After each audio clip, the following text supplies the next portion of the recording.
All right. I want to welcome everybody to another podcast episode of As a Man Thinks podcast. It's been a minute, a couple weeks since I've recorded, but I heard a particular event that happened this week. I believe it was about 3 days ago, maybe, looking on my computer screen right here. And this guy named PnB Rock was killed. Up until this point, I had never heard of him.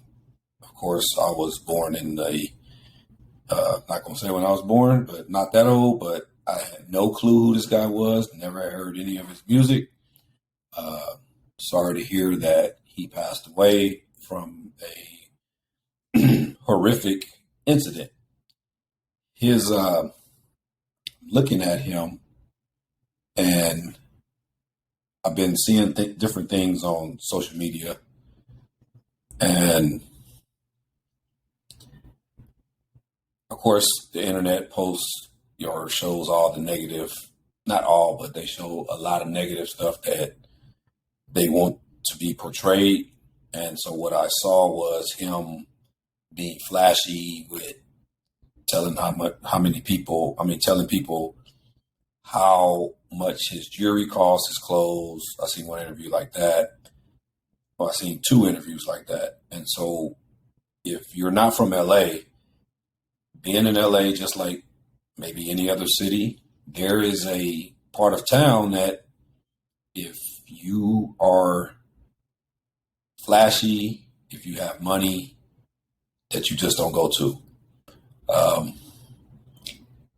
He chose to go to a Roscoe's Chicken and Waffles on Manchester in Maine, which is on the east side of the 110. Me, myself, I'm from Venice. Me growing up, I never had a reason to go on that side of town because, for one, I didn't know anybody, and two, that's not my neighborhood. And so you don't just go to people's neighborhood if you don't know. Now, true, he was going to an establishment, and an establishment of, wanting to get some whatever. If it was chicken and waffles, they sell greens, mac and cheese, cornbread, eggs, whatever. He chose the worst one. I know I said that, but he literally chose the worst Roscoe's that he could have went to. They have like 8 or 9 other locations, maybe less, maybe a little more, whatever. He could have went to the one in Hollywood. He could have went to the one Obama went to, Pico and La Brea. He could have went to the one off the 405 in Manchester, close to the airport. He chose to go to that one for whatever reason. Again, it wasn't his girlfriend's fault that she posted. She was there. Dude, see you pull up in whatever you put up in, whatever jewelry you got in. It's Thirstville over there. Plenty of Thirstville. I mean, I'm from LA. I don't visit those type of establishments. It's just pointless to go and you visit them and you're flashy. I'm reading up on his profile. Says he's from Germantown, Philadelphia, and he was 30 years old. I don't know how they do it in Philly. I'm pretty sure you just can't roll up in everybody's neighborhood being flashy and dudes see you, and they got the Jack Boys out. The Jack Boys are out. They stay out. That's just what it is. So after seeing, different stories, and I even saw one video of him laying on the ground, and the worker going over to him to try to help. It's pretty sad, because even though I'm saying all this, this is America. He still should be able to visit any restaurant that he wants with his girlfriend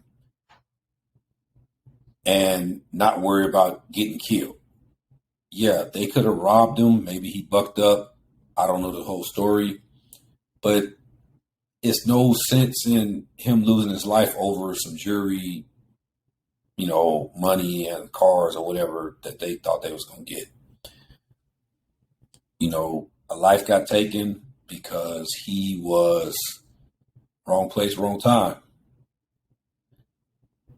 But the name of this podcast is Wrong Place, Right Time. And I named it that is because he thought it was the right time to go to that establishment and eat. And maybe his girlfriend was like, hey, let's go to the Roscoe's, the one on Manchester in the 405. It is always crowded. It is a lot of people go there because it's safer. The one in Hollywood, on Gower is a little harder to get to, more traffic. The one on Pico and La Brea, like I said, that's the original one. That's the one that Obama went to. And he actually has a special named after him. I think it is the number 13. It's the Obama special. Anyway, like I said, wrong place, right time, because he thought it was the right time. But it turned out to be the wrong place. So my analogy for this, and the reason I want to talk about this, is because how many times in my life have I thought it was the right time to be at this place, but it ended up being the wrong place. And it could have been with a female. It could have been with it could have been with a coworker, friend, any situation. And hindsight is 20/20. And we all look back on things and we say, man, if only I had knew what I know now. But we have to bump our head sometime to learn the lesson. And sometimes we get a warning from somebody, but we may not take that warning. We may not heed that warning. And when we don't heed the warning, I don't know if y'all believe in God, but I do. God has to show us that I sent this person to warn you, but you didn't listen. So now I got to punish you. So by that happening, sometimes real bad things happen. Speak for myself. I went through a terrible ordeal, and I did get warned. And I thought I was smarter, thought I was better, and I didn't. And I did not heed the warning at all. Period. So by that happening, undesirable consequences happen. Period. All bad. So anyway, if you've ever been in a situation where you may have thought something, it's almost like fool's gold. It's almost like a mirage in the desert. You may think that it's good because it could be a shorter distance to get to this point, and you're thinking, oh yeah, this is a shorter distance. Yeah, sometimes that don't work out at all. Just for whatever reason, just don't work out.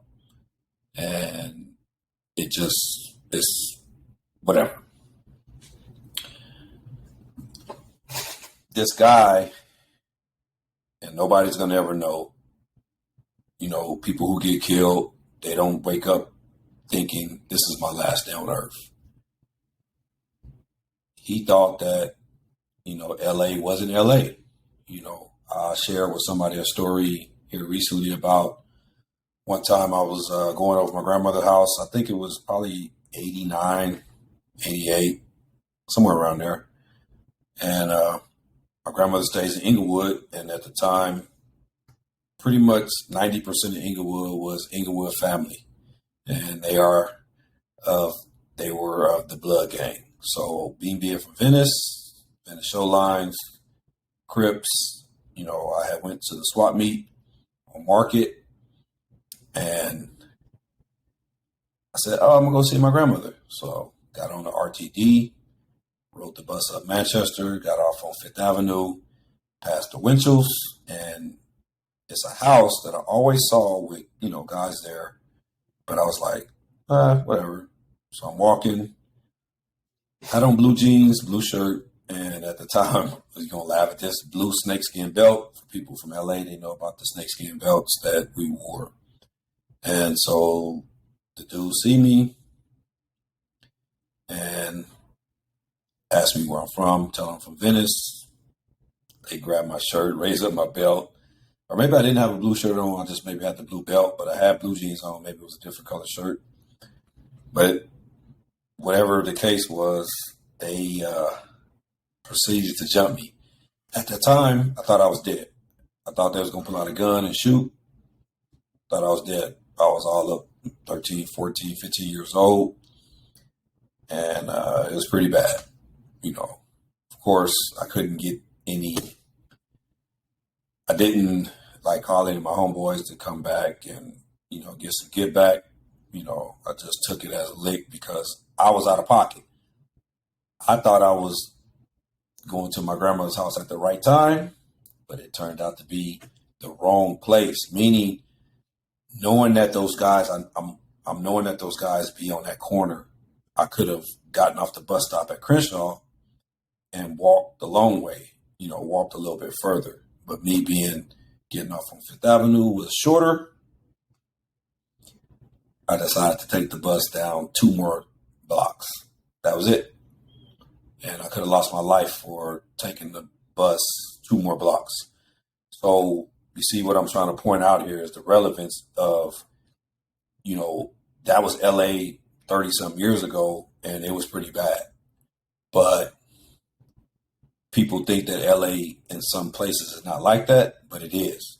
The Jack Boys are out there. They out. They thirsty. They hungry. Period.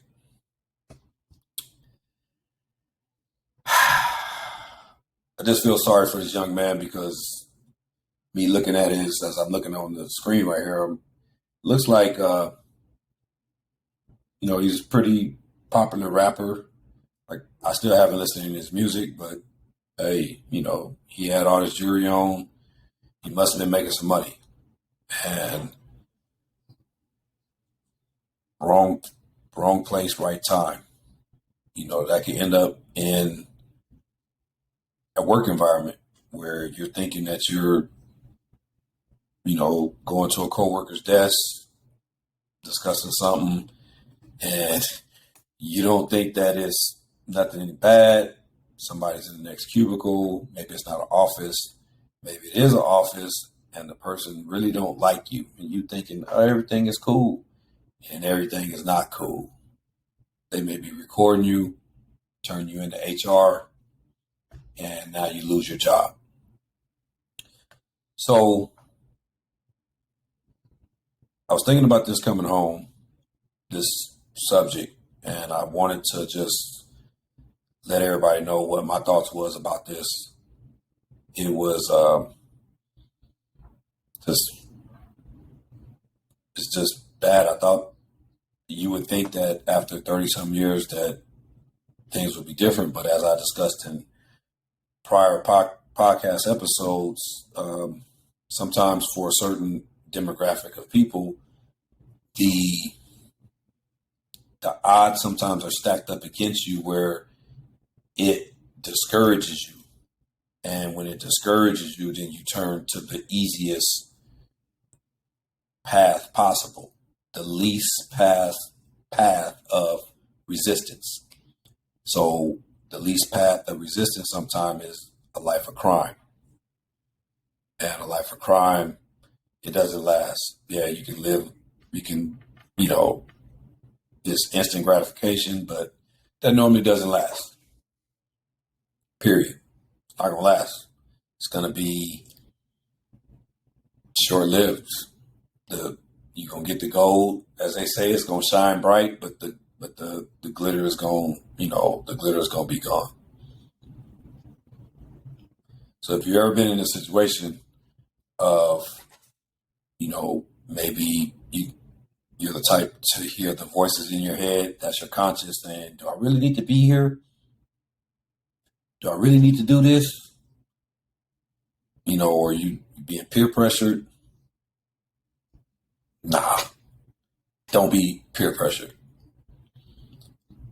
Don't be guilt tripped into something by your friends saying, girl, we used to do this when we was 20 something or whatever. You ain't 20 something no more if you're not 20. You could be 20, but if you're 40, you ain't 20 no more. You got different responsibilities. You got different aspects to your life.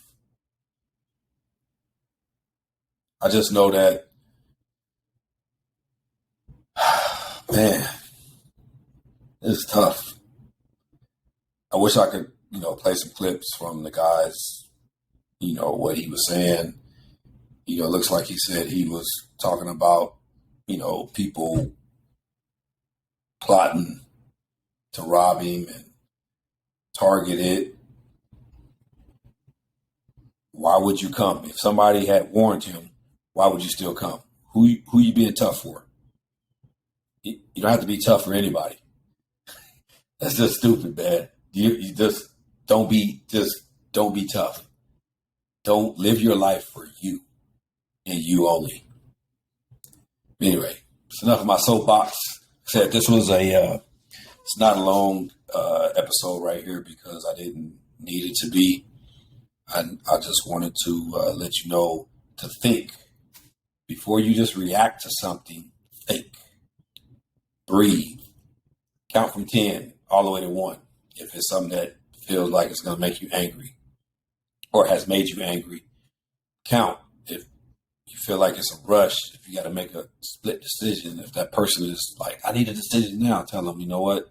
I don't work under these type of conditions. Just don't. I don't work under these. I am I have to think about it, right? Like, just think about it. So, anyway. Yeah. So until next time, I will see you later. And that's it.